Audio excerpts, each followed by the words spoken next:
Le prince Charles pourrait mettre la hache dans la maison bien-aimée du prince William et de Kate Middleton lorsqu'il deviendra roi, car l'on prétend que l'ensemble du palais de Kensington pourrait être mis hors service. Les réclamations ont été déclenchées par le fait que l'appartement 1, l'appartement de 21 pièces qui a subi une rénovation de plusieurs millions de livres, reste vide plus de 3 ans après la chute de l'échafaudage.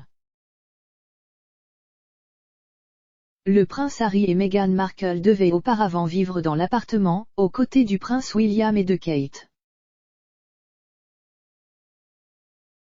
Mais l'appartement vide a amené certains à spéculer qu'il y avait un désintérêt pour le bâtiment, d'autant plus que le duc et la duchesse de Cambridge auraient des plans à long terme pour déménager à Windsor. L'historien Christopher Warwick a déclaré « Les murmures que les jours du palais de Kensington en tant que résidence officielle sont comptés sont un indicateur du nombre de changements que nous allons voir lorsque Charles deviendra roi. Il serait sage de le louer et de le garder en réserve s'il avait besoin d'accueillir des membres de la famille royale sur toute la ligne. »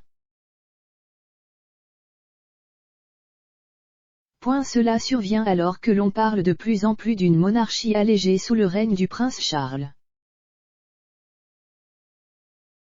La rédactrice en chef associée du Télégraphe, Camilla Tominey, avait précédemment déclaré que cela faisait partie d'une tentative de promouvoir l'image du futur roi en tant que monarque frugal. Elle a déclaré « Il y a ce sentiment qu'il veut une monarchie allégée pour s'assurer que tout le monde fait sa part et qu'il n'y a pas de soi-disant accrocheurs. Je pense que c'est la tentative de Charles de donner l'impression qu'il a hérité de l'habitude de sa mère d'être économe, d'éteindre les interrupteurs et d'être vert et d'avoir généralement un bon rapport qualité-prix.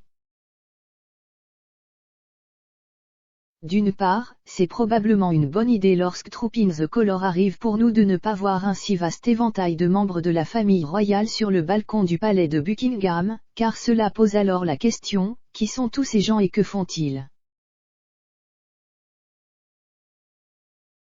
Cette offre pour une monarchie allégée, selon Madame Tominey, peut également inclure une réduction du domaine royal, ce qui peut servir de motivation pour le déménagement du duc et de la duchesse du palais de Kensington au château de Windsor. Parlant de ce déménagement potentiel, une source royale a déclaré au Daily Mail, l'appartement 1 est en très bon état et Charles serait sage de faire semblant d'obtenir un taux du marché pour cela.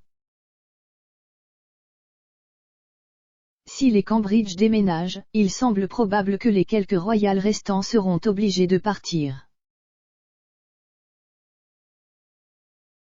Pendant ce temps, une autre source royale a déclaré, Charles parle toujours d'une monarchie allégée. Il pourrait vendre le reste sur des baux à long terme et générer des revenus. Il pourrait même le vendre à un Saoudien. Il a également été rapporté que le prince Charles lorsqu'il montera sur le trône envisage de vivre dans un appartement au-dessus du magasin à Buckingham Palace et d'utiliser Highgrove comme maison familiale. Madame Tominey a décrit les changements potentiels comme un recalibrage de ce que cela signifie d'être un royal.